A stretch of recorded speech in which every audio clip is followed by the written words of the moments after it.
People who know him are here today because they didn't want to miss this. And people who don't know him, be glad you're here today. You might know him as a co-founder of RISE Kombucha and Credescence. He's also a partner in Edo Capital, invests in smart, connected wellness companies. Please, warm welcome for Julian Giacomelli. Thank you for doing a little hug here. I'm sure we hug it out.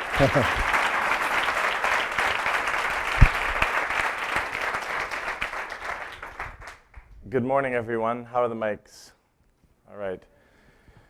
So, no pressure at all. Half my family is here, half my childhood friends, and all the people I used to work with. I thought I'd start by engaging a little bit with you all. So I have 3 questions, and I only really need one answer for each, and I'm going to need someone to just volunteer up something. So the theme of today is risk. So I just want to hear one person tell me a big risk they took recently, or even in their lives. Just one, someone, you don't have to stand up, just someone out here. Who's got a hand up? Come on. You were all awake a few minutes ago. Oh, in the back, we've got one here. So what was the risk you took, please? Leaving my job to start my own company. Leaving your job to start your own company. Awesome. Maybe we'll come back to you. Okay. How's it going? That's great to hear. I love that. Okay. Second question is, and this is maybe a little harder, someone can offer up a risk, a large risk they might have taken but didn't. Do we have a hand? Do we have a free pass or maybe lunch for someone? Okay, good. Transfer to New Zealand. So you had a chance to transfer to New Zealand, and you didn't. Okay. And how do you feel about that? I'm okay because the reason why I didn't go is because of existential. Okay. Thank you for sharing. The risk was there was a chance to get transferred to New Zealand, and he didn't take it. He didn't take the transfer. So the last question I want to offer is, can someone here please share with us a risk that they're thinking about taking, but haven't necessarily made their decision? You, sir. I want to quit my job and take like a full year to travel the world. Okay, you want to quit your job and take a full year to travel the world. Okay, wonderful. Maybe we'll come back to that as well. So really, what I'd like to do for this talk is to share with you, a few segments of my life over the last roughly 20 years or so, and see if we can't pull it into the theme of risk. How does that sound? Interesting? All right. Okay, cool. So roll back the tapes to around the mid-90s. I'm a Montrealer, as was said. I was one of those rare birds that was an Anglo and born here and stayed. I was gifted or cursed with a kind of equal left brain, right brain thing. I was one of the only guys in high school that had to negotiate with my headmaster to be able to take advanced physics and poetry because they were at the same time. So as things progressed, I stayed in Montreal, and even though I had both of these sides to me, the sort of left brain one, practicality one, I ended up in engineering school, better jobs, what's you going to do with art? So I went and did McGill Engineering undergrad, worked in civil engineering, and I loved it. In fact, I noticed Jeff here from civil engineering. Glad to have him in the room. He helped me all the way through. Getting towards the end of the degree, I jumped into the first job that I could. I was working actually in a problem that we didn't really do very well on because we were fixing potholes. And there's this bridge going to the South Shore called the Champlain Bridge. I actually spent a whole summer with an inspection team figuring out which of the concrete beams in the middle section, or no, not in the middle section, that's steel, which of the concrete beams were in the best shape or the worst shape. I stopped using the Champlain Bridge about 20 years ago. And lo and behold, we now realize it actually needs to be replaced. So the point of this was that I was getting to a place where the work that was in front of me as an engineer in Quebec was not particularly compelling. I was a builder. I wanted to go and do things that were, build new things rather than just fix old that were broken. The only prospects that I could find for such interesting work took me to amazing places like James Bay, or at that time, there was a little project in China, the Three Rivers Gorges, that would have been interesting. And it just didn't feel like my thing. So I was like, okay, time to go back to grad school. Okay, and I had a couple of possibilities. I looked at a master's in engineering, and I didn't understand what the professor had written that I would be doing for a few years, so I ruled that out. And I went back to my heart and said, wow, you know, architecture seems like something that I could really do. It was this mix of arts and science. And then there was obviously the prospect of an MBA school, which was kind of traditional. And I went and visited architecture school, one in California that I really liked called SciArc, and I actually got afraid of the artists in the room. So I ruled that out and then sort of said, okay, I got two choices for grad school in terms of MBA. I could stick with a local MBA. Ivy in Western is a great school, McGill. And I also found about this place in France called INSEAD. I don't know if anyone here has heard of INSEAD, maybe Maud, who went there in the front row. INSEAD's an English-speaking school in the French countryside, and it was a one-year program. And it was by far the most expensive school I could find. I would have to borrow more money than I'd almost ever, not made, but saved, certainly. And so I looked inside and decided, what the heck, I'm going to go for it. So I left Montreal. And actually, as it turns out, that was just after the last referendum. We have a history here, Robert, of trying to think that we wanted to leave Canada. And it's a recurring thing. So that was after the last referendum. I said, you know what, I'm going to... Don't do it. Thank you. I agree. But let's not get into politics, shall we? That's a risky It's a risky subject here. So I pack everything away, go into the French woods, and I spend a year with the most amazing people. Diverse, smart. You go from being at the top of your class to being, honestly, at best, average. Terrifying. I was on the younger side of the group. There was about 250 of us. Amazing experiences. It was like, the way I would describe it is every weekend you get a chance to say yes to something you'll never get a chance to do again. So it's like, okay, sure, I'll go rafting down the Rhone River with you this weekend because I'm not sure when we're going to get a chance to do that again. So it was like learning, eyes opened. I became a business geek pretty quickly. Before that, I was a construction guy, hard hat, boots. So it was natural for me to jump into management consulting. And about half of the INSEAD class in those days went to management consulting, and about half of those went to McKinsey, actually. I didn't get into McKinsey, but I got into an equally interesting firm that was a little bit of cowboys. So they were similar to the culture of McKinsey, but actually they had been just opening up a lot of international work. And so then the 2 subsequent years to my MBA, I had a chance to work with a group that no longer exists, but really helping some of the world's largest companies get richer. And in fact, it became increasingly apparent to me that the workload, which was, let's just say a really light week was about 45 hours. That was like the weeks off. And the combination of that and the kind of work that we were doing, for example, like I had the joy of helping American Express create the Black Card, which, again, from a business geek and marketing perspective was amazing. But when I took a step back and saw what I was doing until 10 p.m. at night and starting again at 7 a.m., working with and for a bunch of amazing, smart, rich white men, part of me was like, this isn't necessarily all that I am. And I remember one day in New York City, and this was 1999. Geez, 1 second, 10-second pause for Prince. I was doing a run in Central Park. So it was my 40th day in a row working on this American Express project. And we were staying Midtown, which is about 8 blocks from Central Park. But since I was that kind of guy and was stressed for time, I took a taxi from the hotel to Central Park to start my run. I mean, those 3.5 minutes and the smog that I could reduce from the walking in New York City was worth it.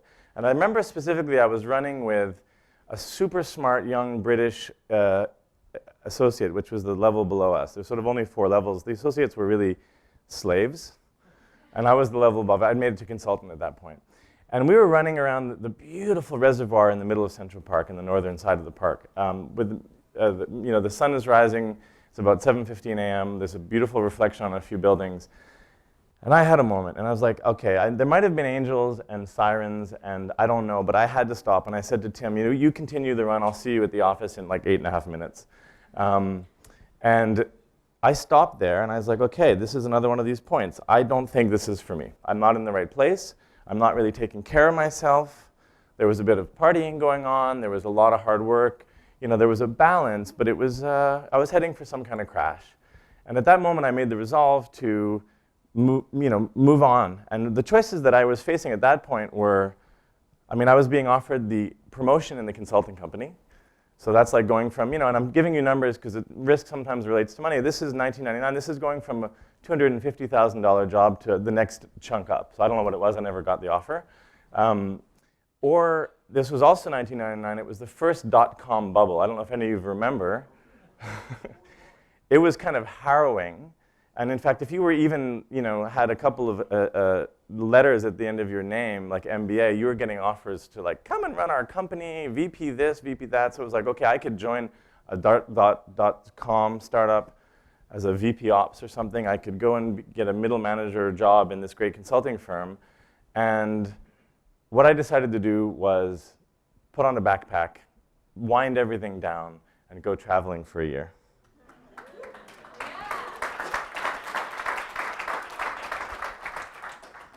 So chapter 3, so it's like 1999. I'm actually close to a paper millionaire because, I had made a few small investments in my friends' .com businesses. And of course, it was going really well. So I was on the beach. I was traveling, did some walking, went up around the mountain called Everest, ended up spending quite a lot of time in Tibet and Nepal, and then spent the largest chunk of the rest of the trip in India.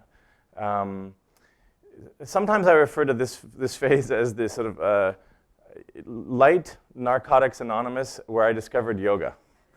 So, 1999, 2000, it's like partying on the beach, and then it's like, okay, so we're here, it's the new millennium, what to do? And it's like, okay, well, I've walked away from all that stuff, so I decided to go and check out yoga a little bit more deeply, and it was the beginning of a love affair with what then got intertwined for the next 15 years, yoga and meditation informing a lot of, thinking and doing. And towards the end of this year off, I'm sitting on the beach in Goa, much more sober, clean, and clear-eyed. And I had a chance to stay on as a yoga instructor. It was like paradise. It's like you're living in the most affluent but really open-minded part of India, an hour away from Bombay and 3 hours, 4 hours to Europe. And again, I had a choice. I was like, do I settle life? It was cheap on the road. I hadn't any cost in North America. I'd put everything into storage at my parents' place. I had no cost going. It was like, wow, I could live $20,000 or $30,000 a year. I'd save some money. I'm a fairly rich person on paper. It didn't pan out, by the way. And yet, it didn't feel right. So I said, nope, time to go back to Montreal and start again. So chapter 3, I'm back in Montreal, skinny, flexible.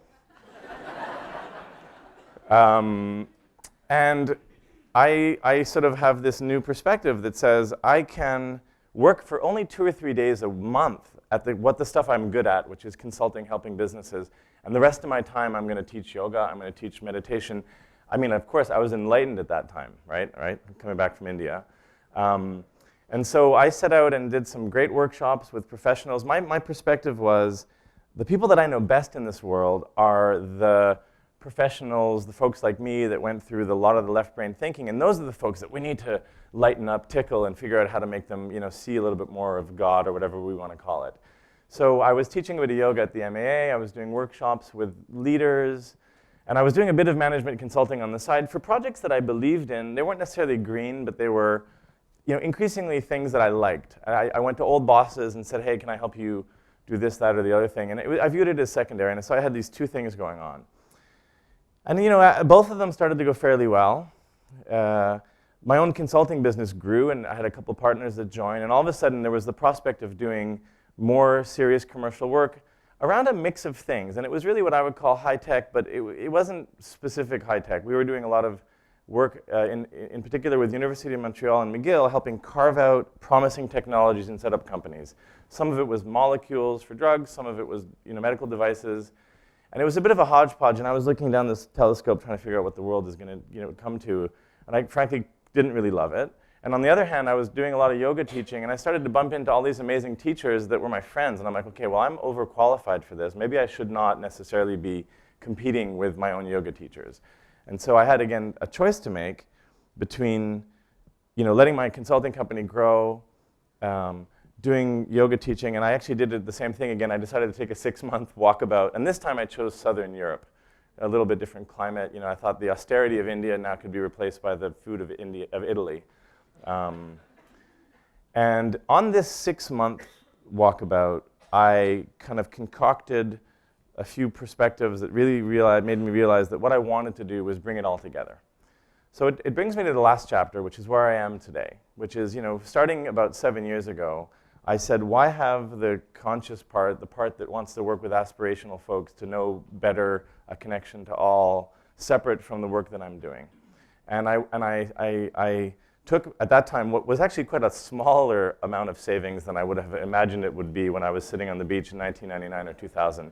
And I said, I want to find the best, most promising young entrepreneurs that already have something going on and support them with all of the means that I have, which can be money, although there wasn't enough to, you know, I wasn't a fund, I was an angel, and even that I was a kind of a poor angel. If they have I'm not part of Ange Quebec. It's like I'm the petits anges or something, you know? Like, it's like, you know, the ange with training wheels. And I said, I'm going to invest, you know, smallish amounts of money, and I want to give some of my time, and I want to become a longer-term part of this team, but not necessarily a named executive. My whole thing was, we used to call it shadow executive work, where I would come in and help the amazing young entrepreneurs start and grow their businesses with connections, know-how, and, you know, and actually, ideally, some of this sort of a way of being that's more, you know, clearly from the yoga perspective, there was some bit of how do we work together, you know, a little bit less of me and you and us. And I found these 3 amazing neo-hippies. They'd call themselves hippies, but, you know, they were born in the 80s or something. And they had started CreativeMornings and RISE, which is this food company and a beverage company. And I, you know, for the last 5 years, most of my work was helping both of these organizations grow, prosper. I've worn different hats within them, sort of graduating to chairman, although we're not that formal at all. I'm more like tribal chief. You know, this chapter is sort of fully upon me, and that, you know, I now see the hat that I wore. So the CreativeMornings and RISE thing, it's not over. You know, these are now flourishing businesses or thriving businesses. One is we're in the middle of actually divesting, selling it to a great group. And I'm spending a little bit more time with the kombucha company because we have sort of unprecedented growth. We can't make enough of the stuff. Thank you very much for drinking that, everyone. How many of you here, by the way, are addicts of kombucha? Don't be shy. Okay, yeah, it's great. No chemicals, but you're still addicted. It's great. So, you know, in summation to the sort of where this got me to is I now am able to bring all that I have. I am a deep ecosystemic thinker. I see there's multiple parties in the jungle, and I don't divide between them. It's like we want to work with the not-for-profits, the for-profits, the co-ops, and business that wants to do good. I think that we need to dig into deep resilience. We need to work in a way that we've never worked before. And I'm really hopeful. And in fact, the project that I took on last year was the sort of the summum of all this, which is I was then approached by an investor who had done a lot of work in tech, and he said, hey, let's create this fund that will look at progressive, sustainable food companies. And so Edo Capital was born last year, and we invested in 4 projects, if not 5, and it's going really well. And you know, in a sense, it's like here I was thinking that I wasn't going to come back to business. I was done with business, and I've actually gone full circle, and I'm now at the service of business from a different perspective, bringing all that I learned by all the best folks. And you know, it's hugely rewarding to see that even some of those crazy principles that I thought, you know, we're ahead of the time. You know, we now have social entrepreneurship and social innovation and impact investing, and those are becoming more clear and common. And at the time when I was working on these things early days, it wasn't around. So it's great to see all of these things come together. So now that's not the end of the talk, but that's kind of the end of the parcours that I wanted to share with you. And I guess the real question then is, how does this relate to risk? And you guys are all wondering why I'm standing here talking about my life and how it relates to risk. Is that a fair question? In retrospect now, when I look back at these very specific moments that I had to make choices, I see a clear evolution of my operating system that was evolving. And there were different choices, and there were different perspectives, and it's not to say there was like the more risky or the less risky. There was something going on that said, if I sat with my concern, if I sat with my fear, if I sat with my, what's the term that Louis C.K. used? Existential dread. Thank you, Jonathan. Then I started tapping into a different voice, a voice that was not pure logic, it was not pure rational. That was still there. You know, the engineer in me will always be the engineer in me. But there was the rising of this second voice that we can call it whatever we want, but it brought to bear increasingly a more balanced perspective, and one that I was able to tap into when such choice was upon me, especially when it was high risk. So in a sense, the segue into the theme, and really the sort of the meat of what I want to talk about is this particular idea that, you know, facing risk, there's a couple ways of thinking. And I think the way we've been taught a lot and the way that we use, you know, if I'm going to choose between, I'm going to choose some great stocks, BlackBerry to invest in, or RIM, or what was it called? Nortel. You know, I'm going to sort of do weigh the pros and cons, and I've got a risk analysis, and I've got, you know, an alpha to look at, or a beta. And I think that there's a place for that kind of risk thinking. And I think it's important that we all have those skills.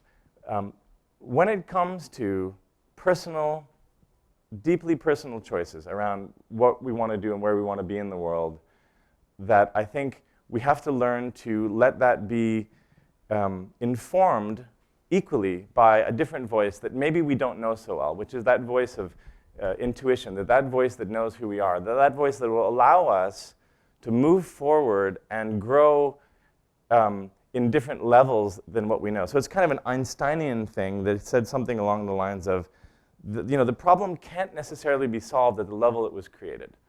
So if we reduce things to a two-dimensional thinking, then at times we're going to come up with the best solution in that mindset or that framework.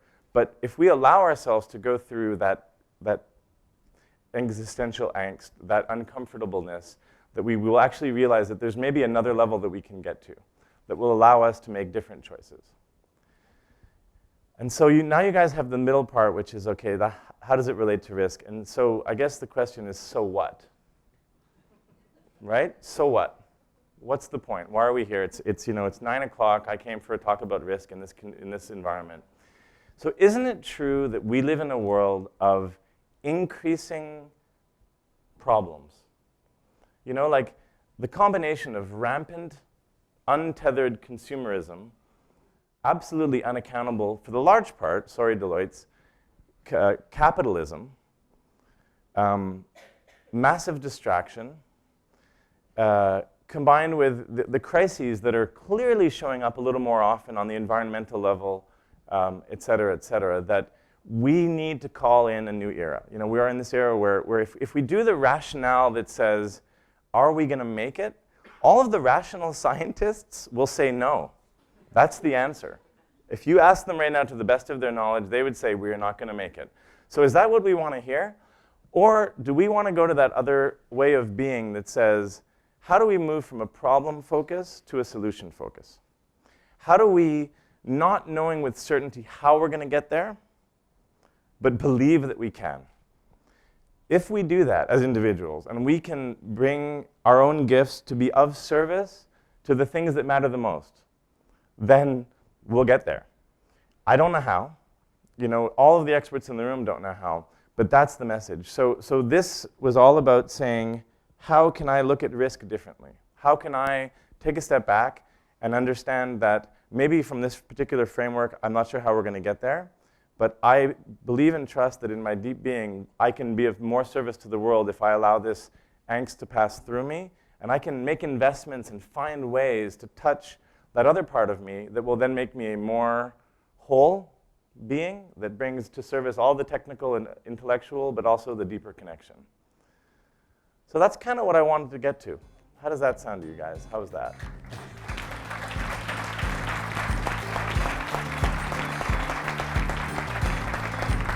You're pretty good. Okay. You're pretty good. It's like you just set the table for a million questions. Yeah.